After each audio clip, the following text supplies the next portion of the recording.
मेरे चैनल से जुड़े हुए तमाम भाई बहनों का स्वागत है। दोस्तों चलिए आज हम आपको लेकर के चलते हैं कि आप बिहार विद्यालय सहायक क्लर्क का अगर आप आवेदन कर रहे हैं तो आपको क्या क्या पढ़ना है। पहले मैंने सामान्य अध्ययन के लिए भी एक वीडियो बनाया था, आज मैं बनाया हूं आपके लिए सामान्य विज्ञान का जो एग्ज़ाम होगा उसमें आपको क्या पढ़ के आना है ताकि आप जो है उसमें परीक्षा में आप सफल हो सकें। सवाल ये होता है बच्चों की पढ़ता सब है लेकिन पढ़ना क्या है ये चीज़ को जानना अति आवश्यक है और यही जो चीज़ है ना वो सफलता की तरफ ले जाती है। और मैं आपको बता दूं कि ये अगस्त के प्रथम सप्ताह में जो है ये आ रहा है वैकेंसी और आप तैयार हो जाइए, कारण कि जो अनुकंपा के आधार पर का वैकेंसी का जो दौर चल रहा था वो अभी बिल्कुल लास्ट स्टेज में चला गया है। अब वहाँ ज़्यादा काम बाकी नहीं है और जो अनुकंपा पर आवेदन आप लोगों ने किया है, जिन लोगों ने अनुकंपा के आधार पर आवेदन किया है उनसे मेरा गुजारिश है कि आप जाइए डीओ ऑफिस और जा कर के देखिए कि जो आपने आवेदन किया है उसकी वस्तु स्थिति क्या है, आपका आवेदन का क्रम क्या है, आपका आवेदन का सीरियल नंबर क्या है। आप जाइए कि आवेदन का स्थिति क्या है, वहाँ पर आप देख लीजिए। कोई डॉक्यूमेंट्स अगर छूटा हुआ है तो आप आरजू विनती करके आप वहाँ पर लगा दीजिए, कारण कि उसका भी दौर अब समाप्त हो रहा है। अब आ रहा है मेरिट लिस्ट का फाइनल, उसका लिस्ट का जो फाइनल उसका मेधा सूची का फाइनल प्रकाशन का डेट है, तो वहाँ जा कर के आप देख लीजिए। घर में बैठ कर के टाइम सोचिएगा कि गवाएंगे तो बहुत बड़ा नुकसान हो जाएगा। और वहाँ के लोग ऐसा नहीं है कि आपको बुला बुला कर काम करेंगे, वहाँ पर सुविधा लेने वालों की लाइन लगी रहती है। तो जब वहीं पर मुंह पर खड़े लोगों को सुविधा देने के लिए ही टाइम नहीं है तो आपको बुला करके लोग टाइम कहाँ से देंगे। तो इसलिए जो अनुकंपा पर बहाली के लिए आवेदन किए हैं वो जाकर के वहाँ देख लीजिए। जो जनरल परीक्षा दे करके वहाँ जो सेलेक्ट होना चाहते हैं उन सबों के लिए ये वीडियो बहुत ही लाभदायक है, एकदम टॉनिक का काम करेगा।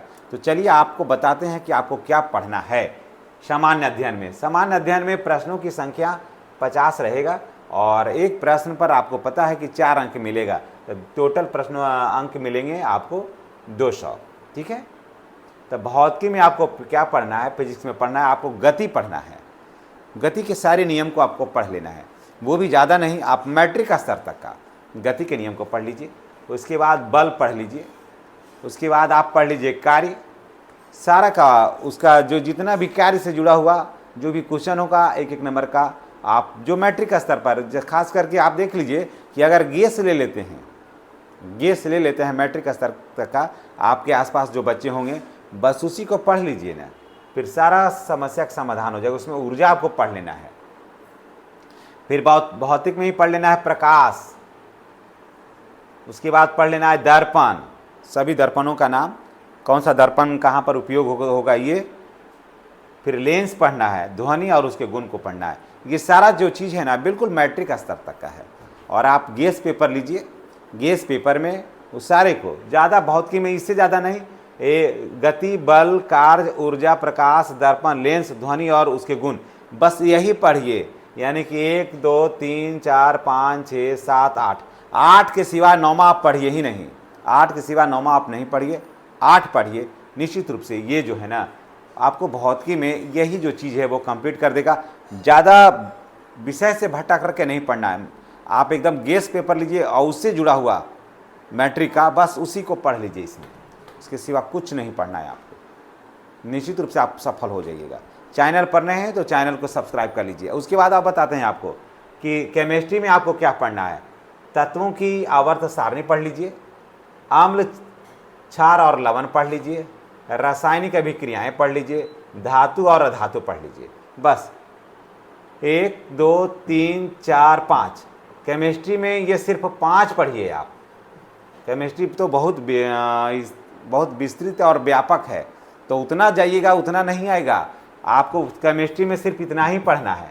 आपको तत्वों की आवर्त सारणी पढ़िए, अम्ल, क्षार और लवण पढ़िए, रासायनिक अभिक्रियाएं पढ़िए, धातु और धातु पढ़िए, सिर्फ यही पढ़िए, ज़्यादा चीज़ पढ़िए ही नहीं तो क्या होगा कि आप परिश्रम तो करिएगा बहुत ज़्यादा चीज़ पढ़ने के चक्कर में, परिणाम क्या होगा कि आपका ना मेन सिलेबस ही वो छूट जाएगा और उधर से परीक्षा में आएगा ही नहीं, आएगा ये और पढ़ लीजिएगा आप कुछ। उसके बाद देखिए बायोलॉजी में आपको क्या पढ़ लेना है बच्चों, तो मानव शरीर पढ़िए आप। मानव शरीर प्रमुख अंग और उसके कार्य, उसके क्या कार्य हैं। पाचन पढ़िए, रक्त संचार पढ़िए और श्वसन पढ़िए, इतना पढ़िए आप। बायोलॉजी में पौधे और जानवरों की संरचना पढ़िए, रोग और टीकाकरण पढ़िए, ठीक है। यानी कि 1 2 3 4 5 6 7, 7 इसमें पढ़िए, 5 इसमें पढ़िए और 8 इसमें पढ़िए। इसमें 8 ही पढ़िए, इसमें 5 पढ़िए और इसमें कितना जोड़े थे, 1 2 3 4 5 6 7, 6 या 7 रखिए ना, 7 रखिए।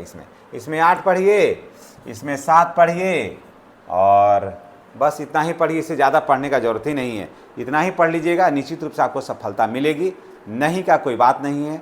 और मैं बता दूं कि अगस्त के प्रथम सप्ताह में लगभग ये आ ही जाएगा, इसका नोटिफिकेशन जारी हो जाएगा, यानी कि आप आवेदन करना शुरू कर लीजिएगा।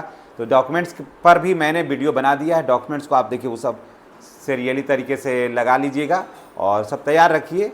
और जनरल अगर आप हैं तो AWS जवाब अवश्य बनाइएगा, और अगर आप OBC वगैरह में हैं तो आप NCL बना लीजिएगा, ताकि आपको थोड़ा सा रिजर्वेशन का लाभ मिल सके। एक आध अंक से अगर आप पिछड़िएगा तो ये सब जो होता है ना, वो आपको हेल्प कर देता है, ये टॉनिक का काम करता है। ज़्यादा कुछ नहीं, पढ़ने वाला ही तो पास होगा, और कंपटीशन काफ़ी टफ होगा, इसमें तो कोई राय नहीं है। तो बहुत ज़्यादा फॉर्म लोग भी भरने के लिए बोल रहे हैं, फॉर्म भी लोग भरेंगे तो कंपटीशन टफ भी होगा।